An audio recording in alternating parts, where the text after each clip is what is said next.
Dengan mempelajari Sirah Nabawiyah, maka makin menambah kecintaan kepadanya. Semoga yang subscribe juga dimudahkan jalannya menuju surga. Silahkan tekan tombol like supaya postingan ini semakin tersebar. Dan tulis doa serta hajat pemirsa di kolom komentar. Semoga semakin banyak yang mengaminkan, maka semakin cepat terkabul. Nabi Sulaiman alaihi salam adalah manusia terkaya sepanjang sejarah kehidupan manusia di muka bumi. Dalam beberapa kitab suci seperti Al-Quran, Alkitab, dan Injil, Nabi Sulaiman alaihi salam dijelaskan sebagai manusia terkaya yang pernah hidup di muka bumi. Tidak ada satupun manusia yang bisa mengalahkan total kekayaannya hingga hari kiamat tiba. Para arkeolog telah menemukan situs peninggalan sejarah Islam yang mengungkap total kekayaan Nabi Sulaiman alaihi salam. Erez bin Yosef, seorang profesor, ia menyatakan bahwa 3000 tahun yang lalu Nabi Sulaiman alaihi salam diperkirakan memiliki kekayaan senilai 2,2 triliun US dollar. Dan bila dikonversikan dengan nilai mata uang dolar hari ini, jika dirupiahkan, maka nilainya setara dengan 32.891.870 triliun rupiah. Profesor tersebut juga menjelaskan bahwa kekayaan Nabi Sulaiman alaihi salam berasal dari dua sumber, yakni istana kerajaan dan tambang tembaga. Nilai itu berkali-kali lipat lebih banyak dari total kekayaan negara Indonesia yang hanya mencapai 11.454 triliun per 30 Desember 2021. Nabi Sulaiman alaihi salam memiliki beberapa mukjizat. Di antaranya adalah dapat berbicara dengan bahasa binatang. Beliau dapat memerintah mereka untuk melakukan sesuatu. Beliau juga dapat mengendalikan besar kecilnya tekanan angin dan dapat mengatur ke arah mana angin akan berhembus. Sehingga dengan itu Nabi Sulaiman dapat memanfaatkan angin sebagai kendaraannya dan juga kendaraan tentaranya. Nabi Sulaiman juga bisa melunakkan besi dan membentuknya menjadi pakaian perang yang anti tusukan senjata tajam. Nabi Sulaiman juga memimpin para jin. Mereka tunduk dan patuh pada perintah Nabi Sulaiman alaihi salam. Tidak hanya setan, iblis laknatullah yang merupakan makhluk pembangkang dapat dibuat tunduk bertekuk lutut pada perintah-perintah Nabi Sulaiman. Nabi Sulaiman bisa melakukan teleportasi, yaitu berpindah dari suatu tempat ke tempat yang lain dalam waktu singkat. Peristiwa itu dibuktikan dengan pemindahan singgasana Ratu Balqis atas perintah Nabi Sulaiman. Nabi Sulaiman dikenal sebagai raja yang adil dan bijaksana. Nabi Sulaiman diberkahi kecerdasan yang luar biasa untuk menyatu padukan segenap kekuatan yang Allah berikan kepadanya. Ia mengelola dan membawa kerajaannya menjadi kekuatan raksasa yang tak terkalahkan di masanya dengan segenap kemampuan yang dimilikinya. Tentara Nabi Sulaiman adalah tentara terkuat di bumi tanpa ada yang menandingi. Pertanyaan mendasar yang muncul kali ini adalah dari mana sumber kekayaan dan kekuatan Nabi Sulaiman alaihi salam? Untuk mendapatkan jawaban dari pertanyaan ini, simak video ini sampai selesai. Sebelum itu, mari bantu channel ini terus berkembang dengan cara subscribe dan nyalakan tanda loncengnya. Berikan komentar yang positif dan berikan like serta share video ini. Bismillahirrahmanirrahim. Sungguh kami benar-benar telah menganugerahkan ilmu kepada Daud dan Sulaiman. Keduanya berkata, segala puji bagi Allah yang melebihkan kami dari kebanyakan hamba-hambanya yang mukmin. Sulaiman telah mewarisi Daud dan dia berkata, wahai manusia, kami telah diajari untuk memahami bahasa burung dan kami dianugerahi segala sesuatu. Sesungguhnya semua ini benar-benar karunia yang nyata. Quran Surat An-Naml ayat 15-16. Saudara-saudaraku yang dirahmati Allah, pada ayat di atas disebutkan bahwa Sulaiman telah mewarisi Daud. Nabi Sulaiman mewarisi Nabi Daud dalam sisi kenabian dan kekuasaan, bukan mewarisi harta, karena para nabi tidak mewariskan harta. Sebab sepeninggalan mereka, harta para nabi menjadi sedekah bagi orang-orang yang ada di sekitarnya, yaitu orang-orang fakir dan orang-orang yang membutuhkan. Dan harta para nabi tidak dikhususkan bagi kalangan keluarganya. Rasulullah Shallallahu Alaihi Wasallam bersabda, "Kami para nabi tidak mewariskan. Nabi Sulaiman mewarisi kenabian dari Nabi Daud. Ini adalah hal yang jelas. Allah telah memilihnya sebagai nabi dari Bani Israel. Begitu juga Allah telah memberinya kekuasaan kerajaan sehingga ia menjadi pemimpin Bani Israel." Barangkali sesuatu yang paling penting yang diwarisi oleh Nabi Sulaiman dari Nabi Daud adalah tradisi militer. Kemajuan militer yang dahsyat telah berpindah kepada Nabi Sulaiman. Nabi Daud sebenarnya adalah seorang pengembala kambing yang sangat miskin, tetapi seiring dengan perjalanan waktu, ia menjadi komandan pasukan tiada tanding. Nabi Daud alaihi salam mengetahui bahwa kekuatan hakiki yang mengatur alam semesta adalah kekuatan Allah. Ketika Nabi Daud mengulurkan tangannya dan memegang potongan batu, lalu beliau melemparkannya dengan ketepel ke arah Jalut, kepala Jalut retak dan ambruk menghantam tanah. Ini sebagai bentuk demonstrasi kekuatan darinya. Kehadiran Nabi Daud mengubah pasukan Bani Israel, di mana mereka sebelumnya lari jika berhadapan dengan musuh. Maka kini keberadaan mereka mulai diperhitungkan di masa hidupnya. Nabi Daud mengalami peperangan yang sangat banyak, tapi Al-Quran tidak menceritakan secara terperinci. Hal itu dikarenakan karena Al-Quran adalah kitab dakwah di jalan Allah, bukan kitab sejarah. Al-Quran hanya menceritakan di dalam Al-Quran surat Shad ayat 20, "Dan kami kuatkan kerajaannya, kerajaan Daud." Ayat tersebut berarti bahwa Nabi Daud belum terkalahkan dalam peperangan yang diikutinya. Di samping dukungan yang Allah berikan kepadanya, juga pasukan dan rakyatnya, di mana mereka adalah orang-orang yang bertauhid, menyerahkan diri kepada Allah. Allah Subhanahu wa Ta'ala mengajarkan kepada Nabi Daud hal-hal yang menjadikan pasukannya memiliki keistimewaan yang dengannya mereka dapat mengalahkan pasukan-pasukan lain, pasukan-pasukan besar yang ada di bumi pada saat itu. Allah Subhanahu wa Ta'ala berfirman dalam surat Saba ayat 10, "Dan kami telah melunakkan besi untuknya." Baju besi mungkin akan menjadi masalah dalam benak kita. Ketika orang-orang yang berperang, baju besi cukup mengganggu gerakan mereka.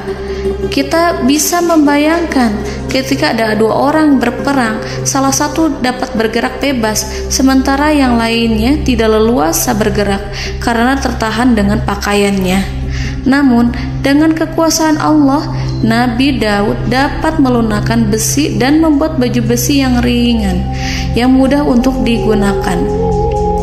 Ini adalah kemajuan penting yang Allah berikan kepada Nabi Daud dan tentaranya. Kemajuan itu kemudian diajarkan, diwariskan dan dimiliki oleh Nabi Sulaiman alaihi salam. Nabi Sulaiman memiliki pasukan dahsyat yang melebihi pasukan manapun di bumi saat itu, atau bahkan mungkin saat ini. Bahkan Allah menambahkan karunia-Nya kepada Nabi Sulaiman yang disebutkan dalam Al-Quran surat An-Naml ayat 16. "Dan Sulaiman telah mewarisi Daud, dan dia berkata, 'Wahai manusia, kami telah diberi pengertian tentang suara burung, dan kami diberi segala sesuatu. Sesungguhnya ini benar-benar suatu karunia yang nyata.'" Saudara-saudaraku yang dirahmati Allah, pada suatu hari Nabi Sulaiman alaihi salam menengadahkan tangannya dan berdoa kepada Allah Subhanahu wa Ta'ala. Antara hati Nabi dan Allah tidak ada penghalang, tidak ada jarak, tidak ada sekatan waktu, tidak ada satupun dari para nabi yang berdoa kepada Allah kecuali doanya pasti dikabulkan. Doa Nabi Sulaiman alaihi salam direkam dalam Al-Quran surat Shad ayat 35. Nabi Sulaiman berkata, "Ya Tuhanku, ampunilah aku, anugerahkanlah kepadaku kerajaan yang tidak dimiliki oleh seorang pun sesudahku." Nabi Sulaiman menginginkan dari Allah sesuatu kerajaan yang belum pernah diperoleh oleh siapapun setelahnya. Allah Subhanahu wa Ta'ala mengabulkan doa Nabi Sulaiman dan memberinya kerajaan tersebut. Nabi Sulaiman mewarisi kekuasaan, kenabian, hikmah ilmu dari Nabi Daud alaihi salam. Orang-orang menyebut Nabi Sulaiman Al-Hakim, Sulaiman yang bijaksana.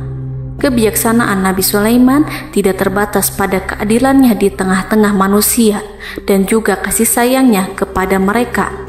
Namun, kebijaksanaan Nabi Sulaiman juga berlaku di kalangan burung dan binatang lainnya. Nabi Daud juga mengenal bahasa burung, tetapi Nabi Sulaiman dapat berbicara dengan bahasa burung. Bahkan, ia dapat menggantikannya sebagai pembantunya. Ketika Nabi Daud bertasbih di gunung, burung-burung serta binatang buas ikut bertasbih bersamanya. Bahkan angin pun berhenti untuk mendengarkan tasbih itu. Sedangkan Nabi Sulaiman alaihi salam, Allah Subhanahu wa Ta'ala memberinya karunia lebih dari itu, di mana binatang-binatang buas tunduk padanya, begitu juga angin dan burung. Saudara-saudaraku yang dirahmati Allah, Nabi Sulaiman alaihi salam mampu mendengarkan bisikan semut yang berbicara kepada sesama mereka. Bahkan, ia mampu memerintahkan semut tersebut sehingga semut itu menjadi taat pada perintahnya. Pasukan Nabi Sulaiman memiliki kekuatan yang sangat dahsyat. Belum pernah ada di dunia ini satu pasukan pun yang memiliki kekuatan seperti itu. Kekuatan Nabi Sulaiman berasal dari beberapa kombinasi yang sangat mengagumkan, sehingga karenanya ia tidak dapat tertandingi. Kekuatan itu terdiri dari manusia, binatang-binatang, jin, dan lain sebagainya. Kita mengetahui bahwa jin adalah makhluk Allah dan manusia tidak mampu melihatnya atau menghadirkannya atau meminta pertolongan kepadanya. Sedangkan Nabi Sulaiman telah diberi Allah suatu kemampuan untuk menundukkan jin, mempekerjakan mereka sebagai tentara di tengah-tengah peperangan. Bahkan ia mampu menjadikan mereka sebagai pekerja-pekerja kasar di kerajaannya saat tidak ada peperangan.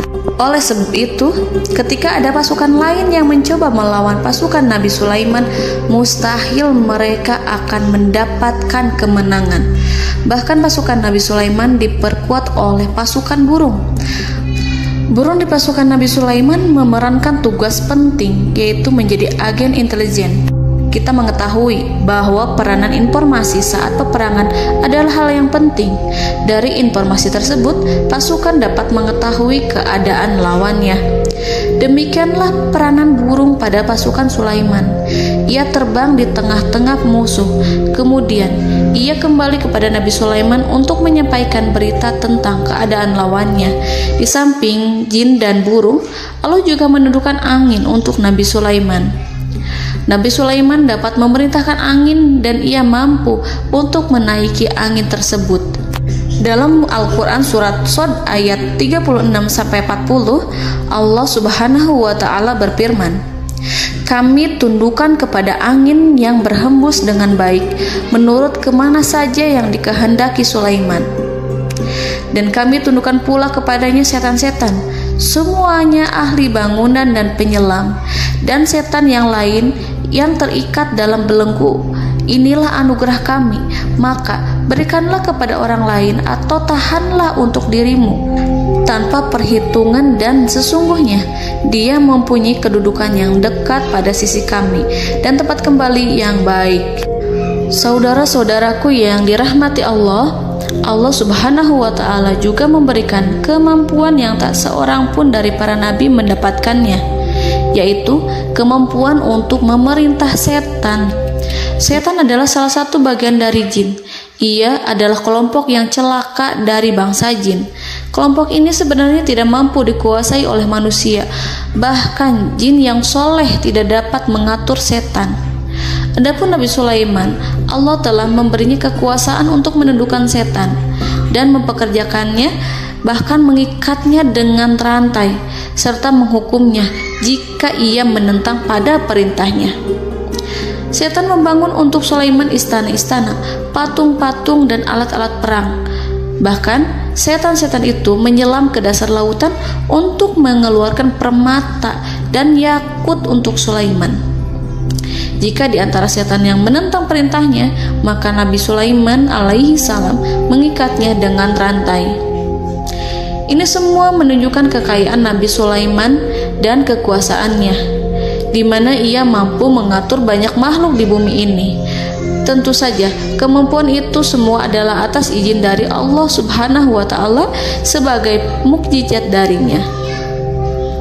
Allah Subhanahu wa Ta'ala berfirman dalam Al-Quran surat Saba ayat 12, dan sebagian dari jin adalah yang bekerja di hadapannya, di bawah kekuasaannya, dengan izin Tuhannya. Dan siapa yang menyimpang di antara mereka dari perintah kami, maka kami rasakan kepadanya azab neraka yang apinya menyala-nyala. Para jin itu membuat untuk Sulaiman apa yang dikehendakinya, dari gedung-gedung yang tinggi, patung-patung, dan piring-piring yang besarnya seperti kolam, atau periuk yang tetap berada di atas tungku. Saudara-saudaraku yang dirahmati Allah, Nabi Sulaiman yang bijaksana adalah penguasa yang tak tertandingi di muka bumi. Meskipun memperoleh nikmat-nikmat khusus yang agung itu yang Allah berikan kepada Sulaiman, beliau tetap menunjukkan dirinya sebagai manusia yang paling banyak berzikir kepada Allah dan manusia yang paling banyak bersyukur di zamannya. Saudara-saudaraku yang dirahmati Allah, sebagaimana Allah Subhanahu wa Ta'ala memberikan nikmat kepada ayahnya Nabi Daud alaihi salam, di mana ia mampu melunakkan besi, dan Allah mengajarinya bagaimana cara mencairkan besi, maka Nabi Sulaiman alaihi salam dapat memanfaatkan tembaga yang cair untuk peperangan. Dan juga di saat perdamaian, pada saat peperangan, beliau mencampur tembaga dengan besi dan menjadikannya perunggu. Mereka menggunakan senjata-senjata perunggu dalam peperangan seperti pedang, baju besi, dan juga pisau. Senjata-senjata ini adalah senjata yang paling kuat pada saat itu. Sedangkan di saat damai, tembaga digunakan untuk membuat bangunan, perhiasan, dan sebagainya. Meskipun Nabi Sulaiman mendapatkan nikmat yang besar dan karunia yang khusus, Allah Subhanahu wa Ta'ala mengujinya dengan suatu ujian yang dahsyat. Ujian yang akan selalu datang kepada seorang hamba yang soleh. Ketika hamba itu mendapatkan kedudukan besar, maka ujiannya pun menjadi besar. Allah Subhanahu wa Ta'ala menguji Nabi Sulaiman dengan penyakit. Diceritakan oleh Fahru Roji, Nabi Sulaiman diuji dengan suatu penyakit yang keras, di mana kedokteran saat itu tidak dapat dan tidak mampu mengatasinya. Sakitnya Nabi Sulaiman sangat keras sehingga para dokter dari kalangan manusia ataupun jin tidak mampu menghilangkan penyakit itu. Lalu burung-burung menghadirkan rumput-rumput yang dianggapnya sebagai obat, tetapi Nabi Sulaiman tak kunjung sembuh. Semakin hari penyakit Nabi Sulaiman semakin menjadi-jadi, sehingga ketika Nabi Sulaiman duduk di atas kursi, ia duduk bagaikan tubuh tanpa roh. Seakan-akan ia mati karena saking keras penyakit yang dideritanya. Sakit yang diderita oleh Nabi Sulaiman alaihi salam berlangsung sangat lama. Namun Nabi Sulaiman tidak henti-hentinya berzikir kepada Allah dan meminta kesembuhan kepadanya, serta selalu beristighfar dan mengungkapkan rasa cinta kepadanya. Selesailah ujian Allah terhadap hambanya Nabi Sulaiman. Beliau pun sembuh. Nabi Sulaiman merasakan kembali kesehatannya setelah ia mengetahui segala kejayaan dan segala kekuasaan serta segala kebesarannya tidak lagi mampu menghilangkan penyakit yang dideritanya kecuali jika Allah menghendaki.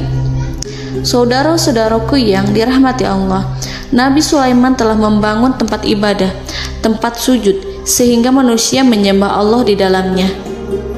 Orang-orang yang membangunnya berjumlah puluhan ribu orang. Tentu setiap kelompok dari mereka memiliki pekerjaan masing-masing.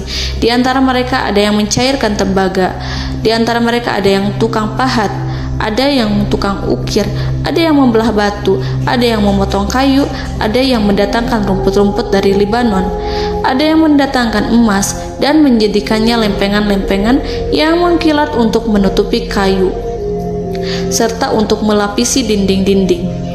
Bahkan golongan jin pun membantu membangun tempat tersebut, tentu dengan perintah dan bimbingan Nabi Sulaiman. Mereka membuat patung-patung yang besar, membuat bejana yang besar untuk tempat makan para tentara dan pekerja, yaitu bejana seperti gunung. Karena saking berat dan besarnya, mereka juga membuat tempat-tempat minum yang besarnya seperti kolam. Nabi Sulaiman mengawasi para pekerjanya dan juga mengurusi masyarakatnya, di mana beliau mengenali problem mereka dan berusaha memecahkannya. Beliau juga mengawasi pasukan dari kalangan binatang dan burung. Beliau mengetahui apabila ada satu di antara mereka yang tidak datang, kemana ia pergi, serta mengapa ia pergi. Nabi Sulaiman menguasai pengetahuan itu semua. Nabi Sulaiman bukan hanya mengetahui problem tentara-tentaranya dari kalangan manusia ataupun tentaranya dari kalangan burung, namun ia juga menunjukkan kasih sayang terhadap semut, di mana beliau mendengar bisikannya dan tidak suka untuk menginjaknya. Nabi Sulaiman selalu menundukkan kepalanya ke bumi sebagai bentuk rasa rendah diri dan syukur kepada Allah. Pada suatu hari, Nabi Sulaiman alaihi salam berjalan di depan tentaranya dan tiba-tiba ia mendengar suara semut yang berkata kepada temannya dari kalangan semut. Hal itu terekam dalam Al-Quran surat An-Naml ayat 18-19. Wahai semut-semut, masuklah ke dalam sarang-sarangmu agar kamu tidak terinjak oleh Sulaiman dan tentaranya, sedangkan mereka tidak menyadarinya. Nabi Sulaiman alaihi salam tersenyum mendengar itu dan ia berdoa, "Ya Allah, ya Tuhanku, berilah aku ilham untuk tetap mensyukuri nikmat-Mu yang telah Engkau anugerahkan kepadaku dan kepada kedua orang ibu bapakku, dan untuk mengerjakan amal soleh yang Kau ridhoi, dan masukkanlah aku ke dalam rahmat-Mu, ke dalam golongan hamba-hamba-Mu yang soleh." Saudara-saudaraku yang dirahmati Allah, meskipun Nabi Sulaiman mendapatkan kekuasaan dan memiliki tentara yang besar, namun beliau menunjukkan kasih sayang terhadap bangsa semut. Beliau mendengarkan bisikannya dan melihat semut yang ada di depannya. Oleh karena itu, tak mungkin baginya untuk menginjak golongan semut itu.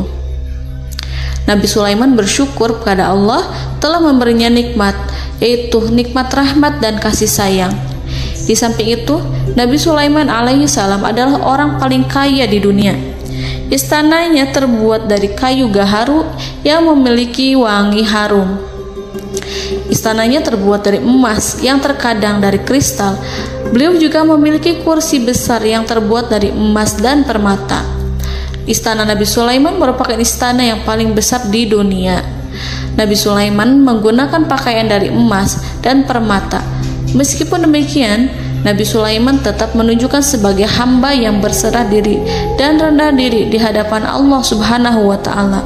Nabi Sulaiman yang merendahkan diri di hadapan Allah, ia selalu sujud kepada Allah sebagaimana ayahnya yang selalu bertasbih pada Allah. Nabi Sulaiman selalu melantunkan lagu-lagu cinta ilahi dan hanya memuji Allah Subhanahu wa Ta'ala. Pada suatu hari, Nabi Sulaiman alaihi salam mengeluarkan perintah kepada pasukannya untuk bersiap-siap. Kemudian, Nabi Sulaiman keluar dan memeriksa pasukannya satu demi satu. Kelompok yang pertama adalah kelompok manusia. Nabi Sulaiman memperhatikan kesiapan mereka. Lalu Nabi Sulaiman mengeluarkan perintah-perintah kepada mereka. Kemudian Nabi Sulaiman memeriksa kelompok jin dan menyampaikan perintahnya kepada mereka. Beliau memenjarakan jin yang tampak bermalas-malasan saat bekerja. Lalu beliau memeriksa binatang dan berkata kepada mereka, apakah mereka sudah makan dengan baik? Apakah mereka tidur dengan nyenyak? Apakah ada yang mengadu pada mereka, misalkan karena penyediaan makanan yang tidak layak?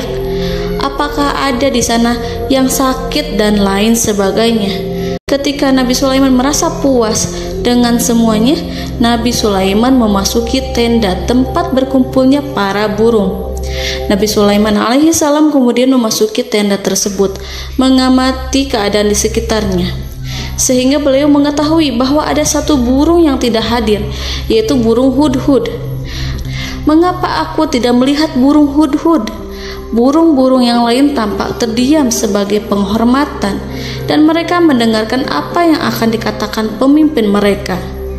Nabi Sulaiman mengarahkan pandangannya pada semua burung dan tidak menemukan burung hudhud di antara mereka.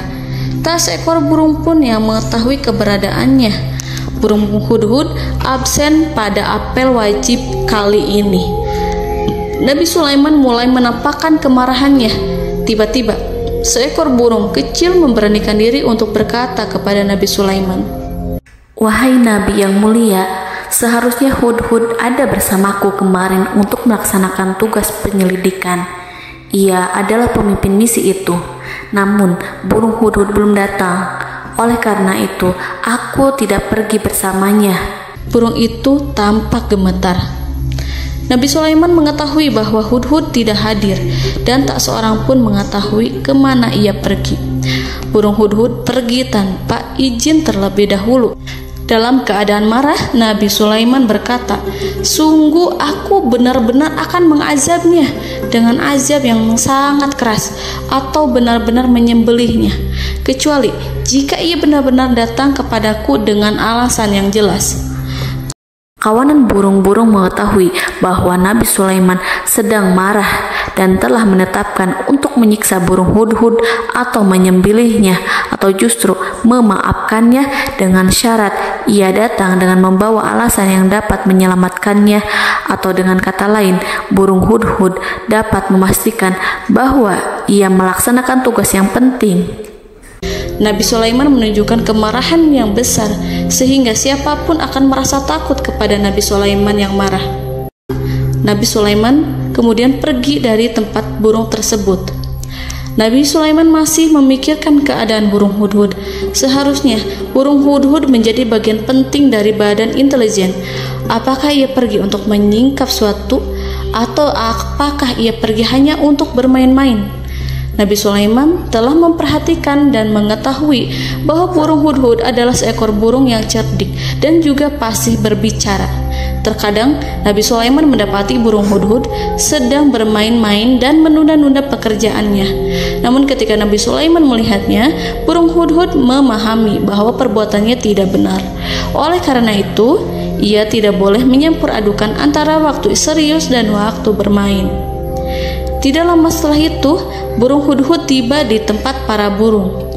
Burung-burung yang lain berkata kepadanya, "Wahai hudhud, pergilah engkau ke tempat Nabi Sulaiman. Jika ia mengetahui bahwa engkau telah sampai, jiwamu benar-benar terancam." Mendengar itu, burung hudhud segera beranjak. Ia terbang menemui Nabi Sulaiman. Pada waktu itu, Nabi Sulaiman sedang duduk bersama tentaranya yang lain. Burung hudhud berdiri. Ia telah merencanakan untuk memulai pembicaraan dengan Nabi Sulaiman sebelum Nabi Sulaiman bertanya kepadanya kemana dia pergi. Ini sebagai bukti bahwa hudhud telah melaksanakan suatu tugas yang penting.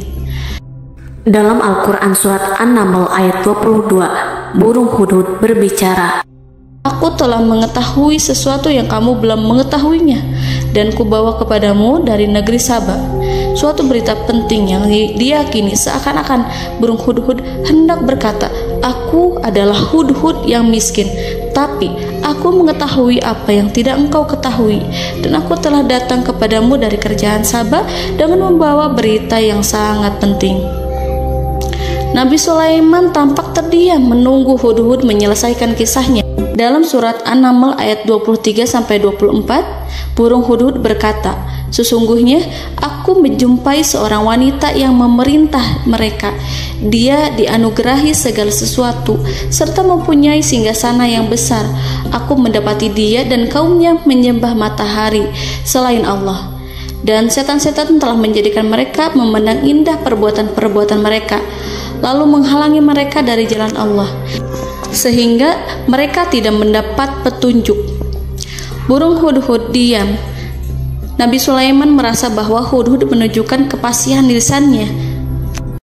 Nabi Sulaiman berkata dalam Quran surat An-Naml ayat 27 sambil menunjukkan senyum manisnya. Nabi Sulaiman berkata, "Akan kami lihat apakah kamu benar wahai hudhud, ataukah kamu termasuk orang-orang yang berdusta." Seakan-akan burung hudhud ingin mengatakan, "Aku tidak berbohong, wahai Nabi yang mulia." Namun diamnya Sulaiman membuat takut sehingga burung hudhud terdiam. Nabi Sulaiman terdiam karena berpikir, lalu ia memutuskan sesuatu setelah itu. Beliau melihat kepada lainnya dan meminta secari kertas dan pena. Nabi Sulaiman menulis surat dan menyerahkan kepada hudhud serta memerintahkan kepadanya seperti yang dikatakan dalam Quran surat An-Naml ayat 28. "Pergilah dengan membawa suratku ini, lalu jatuhkanlah kepada mereka, kemudian berpalinglah dari mereka, lalu perhatikanlah apa yang mereka bicarakan." Al-Quranul Karim hanya menceritakan dalam Al-Quran surat An-Naml bagaimana perginya hudhud dan bagaimana ia menyerahkan surat itu. Lalu Al-Quran langsung menyebut keadaan kerajaan Balqis yang saat itu sedang membaca surat di depan para pembesar kerajaan dan para menterinya. Dalam Quran surat An-Naml ayat 29-31 berkatalah Balqis, "Wahai pembesar-pembesar, sesungguhnya telah dijatuhkan kepadaku sebuah surat yang mulia. Sesungguhnya surat ini dari Sulaiman, dan sesungguhnya isinya dengan menyebut nama Allah yang Maha Pengasih lagi Maha Penyayang, bahwa janganlah kalian berlaku sombong terhadapku dan datanglah kepadaku sebagai orang-orang yang berserah diri." Saudara-saudaraku yang dirahmati Allah, dalam surat tersebut Nabi Sulaiman menyebutkan supaya mereka menyerahkan diri dan tunduk kepada perintah Nabi Sulaiman. Nabi Sulaiman memerintahkan agar mereka meninggalkan penyembahan terhadap matahari. Nabi Sulaiman tidak mempersoalkan akidah mereka dan tidak memuaskan mereka dengan apapun. Nabi Sulaiman hanya memerintahkan bahwa ia berada di atas kebenaran. Bukankah ia didukung kekuatan yang berlandaskan keyakinan yang dimilikinya? Nabi Sulaiman hanya memerintahkan mereka agar tunduk dan patuh kepadanya. Ratu Sabak menyampaikan surat tersebut di tengah-tengah kaumnya. Dalam Quran surat An-Naml ayat 32 dijelaskan, "Dan berkatalah Balqis, wahai para pembesar, berilah aku pertimbangan dalam urusanku ini. Aku tidak pernah memutuskan sesuatu persoalan sebelum kamu berada dalam majelisku." Saudara-saudaraku yang dirahmati Allah, para pembesar istana Balqis menentang surat tersebut. Isi surat itu membangkitkan kesombongan kaum Sabak, di mana mereka merasa lebih kuat. Mereka mengetahui bahwa di sana ada seorang yang mencoba menentang mereka dan mengisyaratkan peperangan kepada mereka. Lalu ia meminta kepada mereka untuk memenuhi syarat-syaratnya sebelum terjadinya peperangan dan kekalahan. Dalam surat An-Naml ayat 33, mereka menjawab, "Kita adalah orang-orang yang memiliki kekuatan dan juga memiliki keberanian yang sangat besar dalam peperangan, dan keputusan berada di tanganmu, wahai ratuku. Maka pertimbangkanlah apa yang akan kamu perintahkan." Saudara-saudaraku yang dirahmati Allah, para pembesar kaum Sabak seakan ingin berkata, "Kita siap untuk melaksanakan perang." Tampaknya ratu itu memiliki kebijakan yang lebih baik dari pembesar kaumnya. Surat Sulaiman itu membuatnya berpikir lebih jernih dan lebih berhati-hati. Ia berusaha sebisa mungkin menghindari peperangan. Ratu itu berpikir dalam tempo yang lama. Nama Sulaiman tidak diketahuinya dan ia pun belum pernah mendengarnya. Oleh karena itu, Ratu kaum Saba tidak mampu mengetahui dan mendeteksi seberapa besar kekuatan Nabi Sulaiman. Boleh jadi Nabi Sulaiman memiliki kekuatan yang dahsyat, sehingga ia mampu memerangi kekuasaannya dan mengalahkannya. Kemudian Ratu memperhatikan apa yang ada di sekelilingnya. Ia melihat kemajuan masyarakatnya dan juga kekayaannya. Barangkali ia mengira bahwa Nabi Sulaiman iri terhadap kemajuan dan kekayaannya itu, sehingga Nabi Sulaiman ingin menyerangnya. Setelah mempertimbangkan isi surat Nabi Sulaiman dengan cermat, Ratu Saba memilih untuk tidak bersikap ceroboh dan bodoh. Ratu lebih suka untuk menggunakan bahasa kelembutan. Ia mengirim kepada Nabi Sulaiman suatu hadiah yang besar. Ratu mengira bahwa Nabi Sulaiman seorang yang ambisius, yang boleh jadi ia telah mendengar tentang kekayaan kerajaan Saba. Para utusan pergi dengan membawa hadiah dari Ratu Saba. Ratu berharap agar mereka dapat memasuki kerajaan Nabi Sulaiman dan akan mengetahui kondisi kerajaannya. Saat mereka pulang, Ratu ingin mendengar secara langsung dari mereka tentang bagaimana keadaan kaum Nabi Sulaiman dan pasukannya. Setelah mendapatkan informasi yang cukup, maka Ratu Balqis dapat membuat sesuatu keputusan yang tepat. Ratu menyembunyikan apa yang terlintas dalam pikirannya, lalu ia berbicara kepada pembesar istananya bahwa ia dapat menyingkap niat jahat Raja Sulaiman melalui cara mengirimkan hadiah kepadanya. Ratu lebih memilih cara tersebut dan menunggu reaksi dari Nabi Sulaiman. Ratu berhasil memuaskan para pembesar istana, dan untuk sementara ia menghilangkan ide untuk berperang. Karena para raja jika menyerang suatu desa, maka pemimpin desa tersebut adalah orang yang paling banyak mendapatkan kehinaan. Akhirnya, para pembesar kaumnya merasa puas dengan pikiran Ratu Balqis.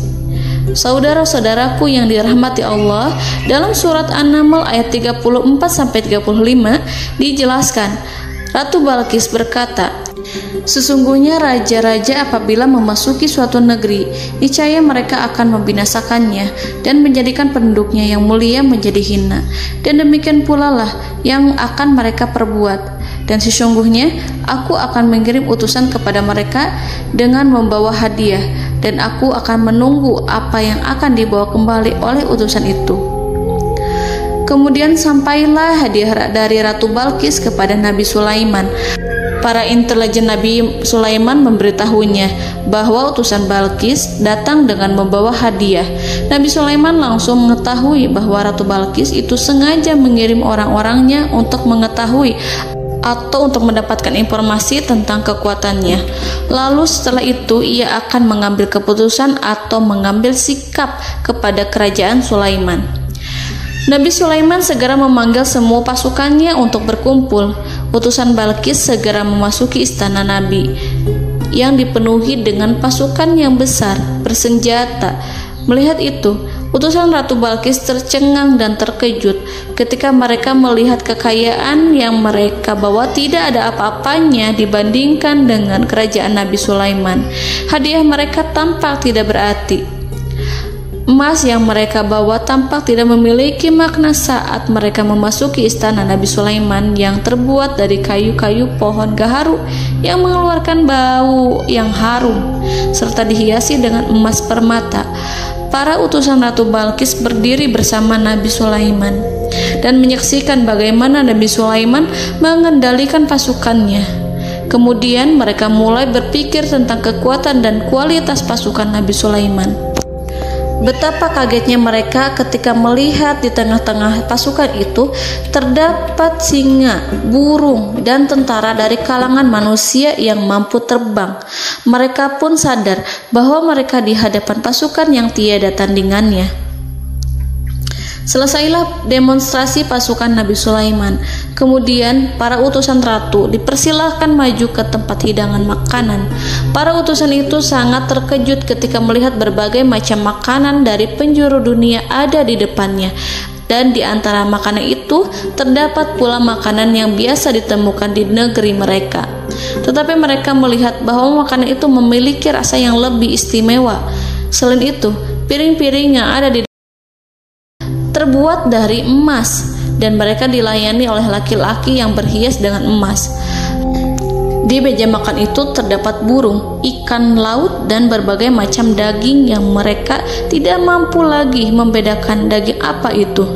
Nabi Sulaiman tidak makan bersama mereka, tapi beliau makan dengan menggunakan piring yang terbuat dari kayu. Beliau memakan roti yang kering yang dicampur dengan minyak. Inilah makanan yang dipilih Nabi Sulaiman. Makan bersama mereka dalam keadaan diam, mereka merasa kehadiran Nabi Sulaiman menciptakan suatu wibawa yang luar biasa. Selesai perjamuan itu, lalu dengan sangat malu mereka menyerahkan hadiah dari Ratu Balqis kepada Nabi Sulaiman. Hadiah itu berupa emas yang bagi mereka hadiah itu sangat bernilai tinggi.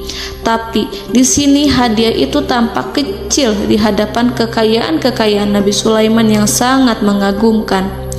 Nabi Sulaiman memperhatikan hadiah dari Ratu Balqis itu dan berkata dalam Quran surat An-Naml ayat 36, "Maka apa yang diberikan Allah kepadaku lebih baik daripada apa yang diberikannya kepadamu, tetapi kamu merasa bangga dengan hadiahmu." Raja Sulaiman menyingkap dengan kata-katanya yang singkat itu penolakannya terhadap hadiah mereka. Ia memberitahu utusan itu bahwa ia tidak menerima hadiah tersebut. Ia tidak merasa puas dengan hadiah itu. Yang membuatnya puas hanyalah, "Janganlah kalian berlaku sombong terhadapku, dan datanglah kepadaku sebagai orang-orang yang berserah diri." Lalu Nabi Sulaiman berkata kepada mereka dengan pelan. Hal itu diabadikan dalam Quran surat An-Naml ayat 37. "Kembalilah kepada mereka. Kami akan mendatangi mereka dengan bala tentara yang mereka tidak kuasa melawannya, dan pasti kami akan mengusir mereka dari negeri itu, yaitu negeri Saba, dengan terhina, dan mereka akan menjadi tawanan-tawanan yang hina." Saudara-saudaraku yang dirahmati Allah, Nabi Sulaiman kemudian meninggalkan para utusan ratu setelah terlebih dahulu mengancam mereka. Para utusan itu berharap agar Nabi Sulaiman mau menunggu kunjungan Ratu Balqis yang akan membawa misi perdamaian. Akhirnya sampailah para utusan Ratu Balqis ke negeri Saba. Mereka segera menuju istana sang ratu. Mereka memberitahu bahwa negeri mereka sedang ada di ujung tanduk. Mereka menceritakan kepada ratu tentang kekuatan Nabi Sulaiman dan tidak mungkin bagi mereka mampu melawannya. Mereka meyakinkan Ratu Balqis bahwa ia harus mengunjunginya dan melihat sendiri bagaimana kebesaran kerajaan Nabi Sulaiman. Kemudian ratu menyiapkan dirinya untuk pergi menuju kerajaan Nabi Sulaiman. Nabi Sulaiman duduk di kursi kerajaan di tengah-tengah para pembesarnya dan para menterinya serta para komandan pasukannya. Beliau berpikir tentang sosok Ratu Balqis. Nabi Sulaiman mengetahui bahwa Ratu Balqis menuju tempatnya. Balqis dikelilingi rasa takut. Nabi Sulaiman berpikir sejenak tentang bagaimana matahari disembah. Ia memikirkan bagaimana informasi yang diterima oleh intelijennya tentang kemajuan kerajaan Balqis dalam bidang kesenian dan ilmu pengetahuan. Nabi Sulaiman bertanya kepada dirinya sendiri, apakah kemajuan menjadi penghalang untuk mengetahui kebenaran? Apakah ratu itu senang dengan kekuatan yang dicapainya? Dan ia membayangkan bahwa kekuatannya adalah segalanya. Dengan kemajuan yang dimilikinya, Nabi Sulaiman ingin membuat kejutan agar ratu mengetahui bahwa Islam yang diyakini oleh Nabi Sulaiman adalah satu-satunya yang mampu mendatangkan kemajuan dan kekuatan yang hakiki, sehingga ia dapat membandingkan antara keyakinannya dalam menyembah matahari beserta kemajuan yang dicapainya dengan keyakinan Nabi Sulaiman beserta kemajuan yang diraihnya.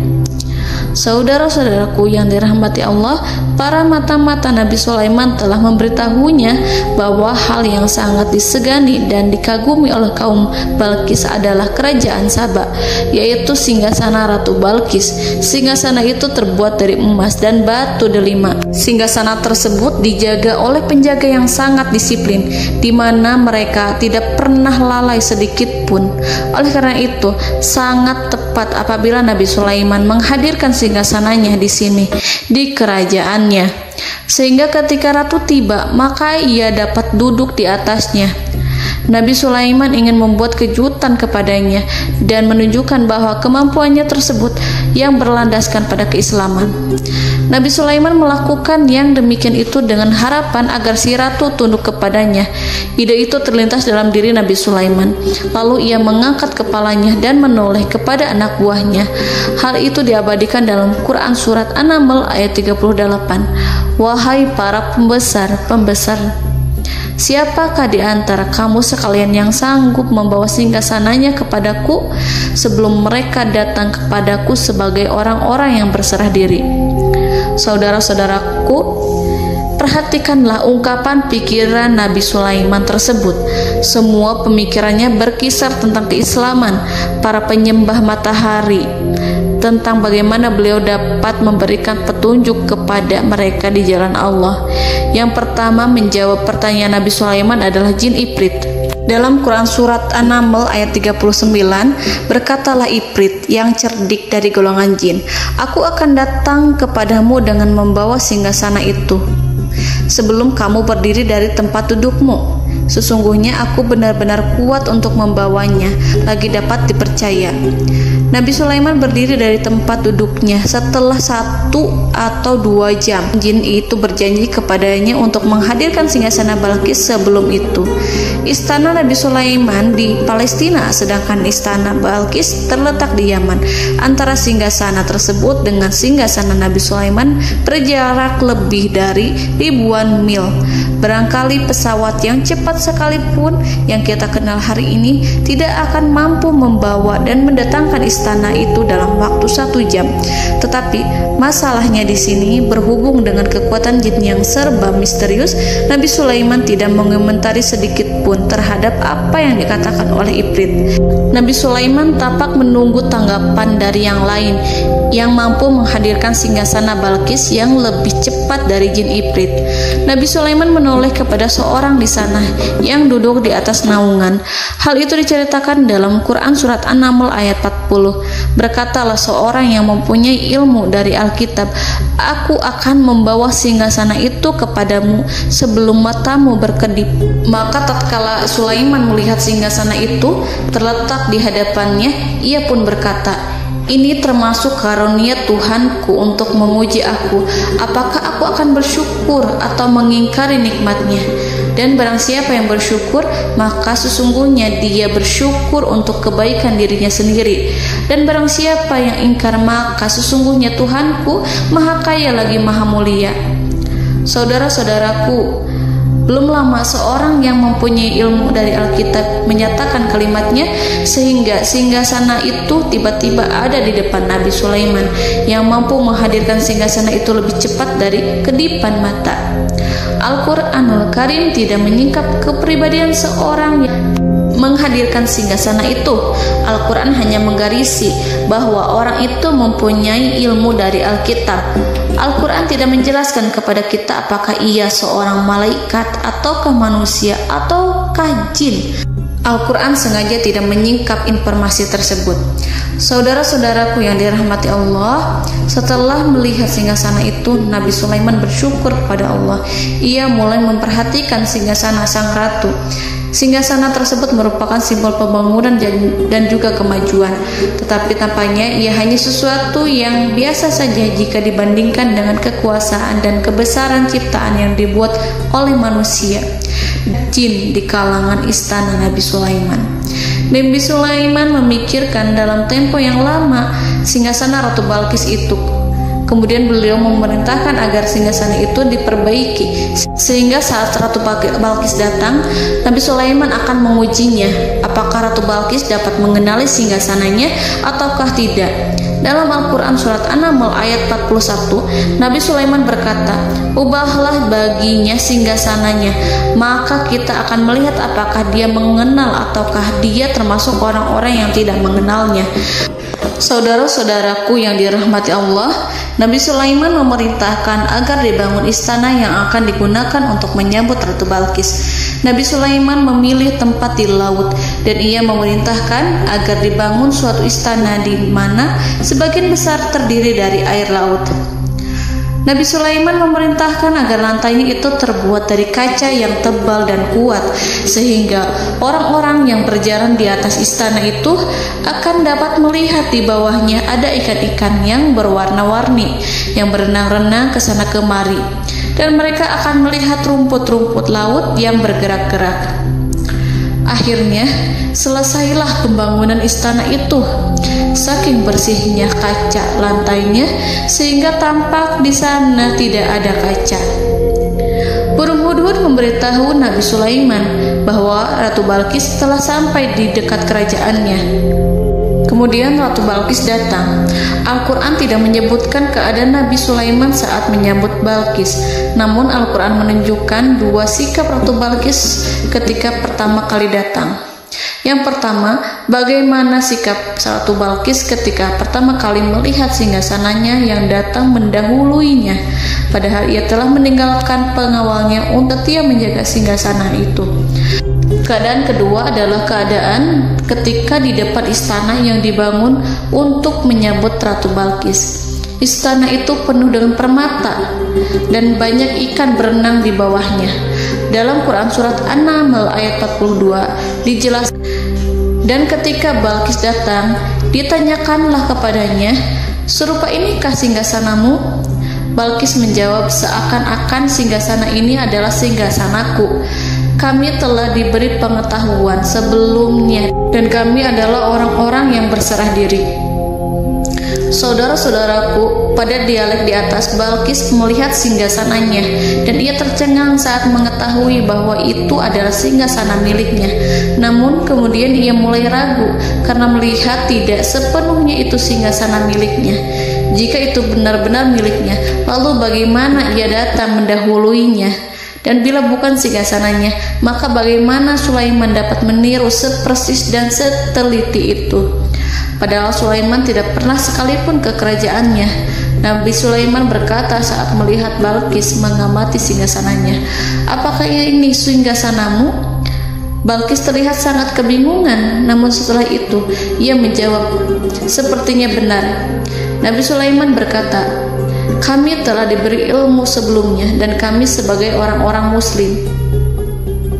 Saudaraku yang dirahmati Allah, melalui pertanyaan Nabi Sulaiman ingin mengisyaratkan kepada Balqis agar ia membandingkan antara keyakinannya beserta ilmu yang dicapainya dengan keyakinan Nabi Sulaiman yang muslim beserta pengetahuan yang telah diraihnya.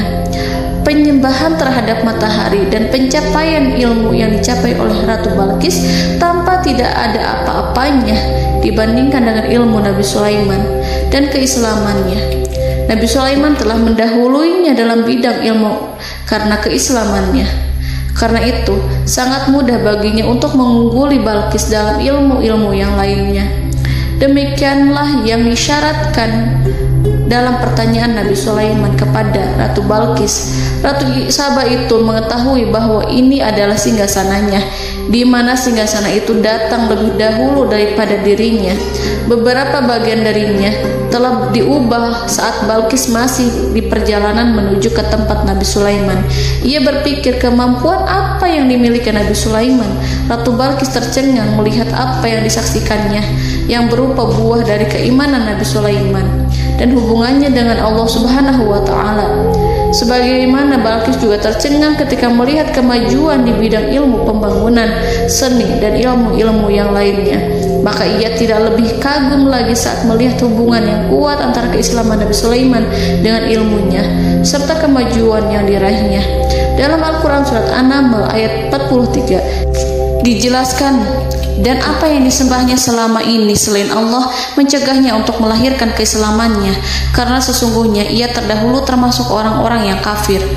Saudara-saudaraku yang dirahmati Allah, bergoncanglah dalam benak Balqis ribuan hal ketika melihat keyakinan kaumnya runtuh di hadapan Nabi Sulaiman. Ia menyadari matahari yang disembahnya hanya merupakan ciptaan Allah, dan Allah lah yang menggerakkannya untuk hamba-hambanya. Lalu terbitlah matahari kebenaran dalam dirinya. Hatinya diterangi oleh cahaya baru yang tidak akan tenggelam seperti tenggelamnya matahari. Masa keislamannya hanya menunggu waktu. Ratu Balqis memilih waktu yang tepat untuk mengumumkan keislamannya. Allah Subhanahu wa Ta'ala berfirman dalam Quran Surat An-Naml ayat 44. Dikatakan kepadanya, masuklah ke dalam istana. Maka tatkala ia melihat lantai istana itu, dikiranya kolam air yang besar dan disingkapnya dua betisnya. Berkatalah Sulaiman, sesungguhnya ia adalah istana licin yang terbuat dari kaca. Berkatalah Balqis, wahai Tuhanku, sesungguhnya aku telah berbuat zalim terhadap diriku, dan aku berserah diri bersama Sulaiman kepada Allah Tuhan semesta alam. Saudara-saudaraku yang dirahmati Allah, dikatakan kepada Balqis, masuklah ke dalam istana. Ketika ia masuk, maka ia tidak menyaksikan adanya kaca, tetapi ia melihat air, sehingga ia mengira akan bersinggungan dengan air. Lalu ia menyingkapkan sedikit bajunya agar bajunya itu tidak basah. Nabi Sulaiman mengingatkannya tanpa melihatnya agar ia tidak khawatir terhadap pakaiannya, karena pakaiannya tidak akan basah, sebab di sana tidak ada air. Itu sekedar kaca yang halus, yang saking halusnya sehingga ia tidak tampak. Pada kesempatan itulah Balqis mengumumkan keislamannya yang mengakui kelalimannya, dan ia menyatakan menyerahkan diri kepada Nabi Sulaiman dan kepada Allah Tuhan semesta alam. Lalu kaumnya pun mengikutinya dan mereka memeluk Islam. Balqis menyadari ia berhadapan dengan penguasa yang terbesar di bumi dan Nabi Allah yang mulia.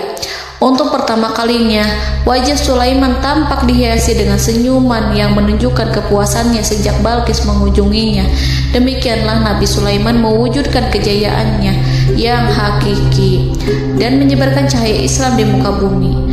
Saudara-saudaraku, Al-Quran tidak menyebutkan kisah Balqis setelah keislamannya. Para ahli tafsir mengatakan bahwa ia menikah dengan Nabi Sulaiman. Selain itu, ada yang mengatakan bahwa ia menikah dengan salah satu orang dekat Nabi Sulaiman. Ada juga yang mengatakan bahwa sebagian Raja Habasyah adalah keturunan dari buah perkawinan ini. Wallahu a'lam bishawab. Saudara-saudaraku yang dirahmati Allah, Nabi Sulaiman hidup di tengah-tengah kejayaan dan kemuliaan di bumi. Kemudian Allah menetapkan kematian untuknya, sebagaimana kehidupan Sulaiman berada di puncak kemuliaan dan kejayaan yang penuh dengan keajaiban yang luar biasa. Maka kematiannya pun merupakan tanda-tanda kebesaran Allah yang penuh dengan keajaiban. Demikianlah bahwa kematiannya sesuai dengan kehidupannya, sesuai dengan kejayaannya. Allah berfirman tentang kematian Sulaiman di dalam Al-Quran Surat Saba ayat 14. Maka tatkala kami telah menetapkan kematian Nabi Sulaiman, tidak ada yang menunjukkan kepada mereka kematiannya itu kecuali rayap yang memakan tongkatnya. Maka tatkala ia telah tersungkur, tahulah jin bahwa kalau sekiranya mereka mengetahui yang gaib, tentulah mereka tidak akan tetap dalam siksa yang menghinakan. Saudara-saudaraku, kemampuan Nabi Sulaiman untuk menundukkan jin dan mempekerjakan mereka serta hubungan mereka dengan semua itu menimbulkan fitnah di tengah-tengah manusia dalam hal tertentu. Kematian Nabi Sulaiman merupakan batasan jawaban terhadap fitnah ini. Kami tidak mengetahui siapa yang mengklaim bahwa jin mengetahui hal yang gaib. Apakah itu setan yang terkutuk, atau jin yang bodoh, atau manusia yang tertipu? Kami tidak mengetahui siapa yang bertanggung jawab terhadap tersebarnya isu yang keliru ini. Yang kita ketahui adalah bahwa hal tersebut adalah mempengaruhi sebagian manusia dan jin. Barangkali manusia berkata kepada diri mereka, selama jin melakukan perbuatan yang luar biasa ini, maka apa gerangan yang menjadikan mereka tidak mengetahui hal yang gaib itu? Manusia itu lupa bahwa kunci kegaiban berada di tangan Allah. Masalah ilmu gaib tidak akan mampu dikuasai oleh jin dan manusia.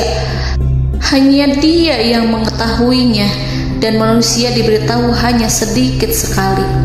Saudara-saudaraku yang dirahmati Allah, seakan-akan Allah telah merencanakan bahwa kematian Sulaiman bertujuan untuk menghancurkan pemikiran itu, yaitu pemikiran bahwa jin mengetahui hal-hal yang gaib.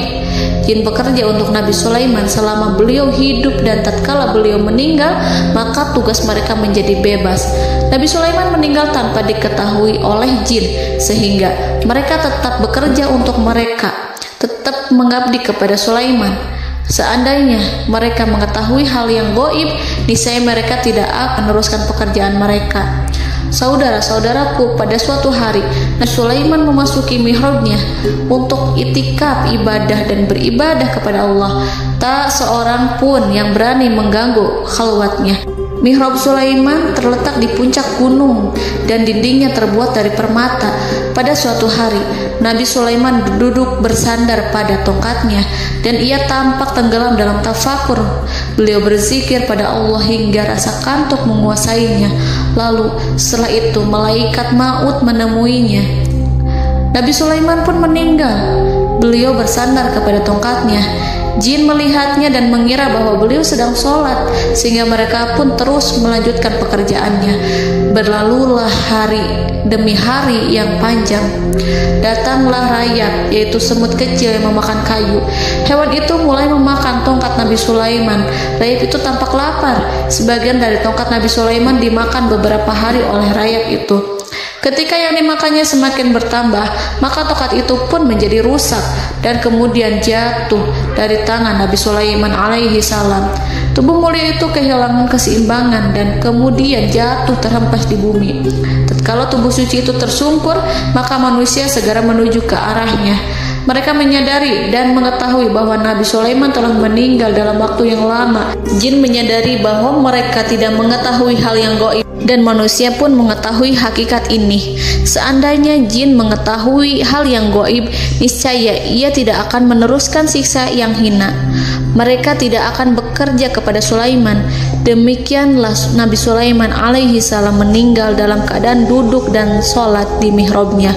Lalu berita itu tersebar bagaikan api di bumi. Manusia, burung, dan binatang buas mengantarkan jenazah Nabi Sulaiman. Sekawanan burung tampak sedih dan menangis. Semua makhluk bersedih. Akhirnya tak seorang pun mengetahui bahasa burung di bumi. Meninggallah seorang yang memahami pembicaraan burung, binatang-binatang, jin, dan lain sebagainya. Burung-burung itu berkata, betapa beratnya kehidupan di tengah orang-orang yang tidak mengetahui pembicaraan kita. Wallahu a'lam.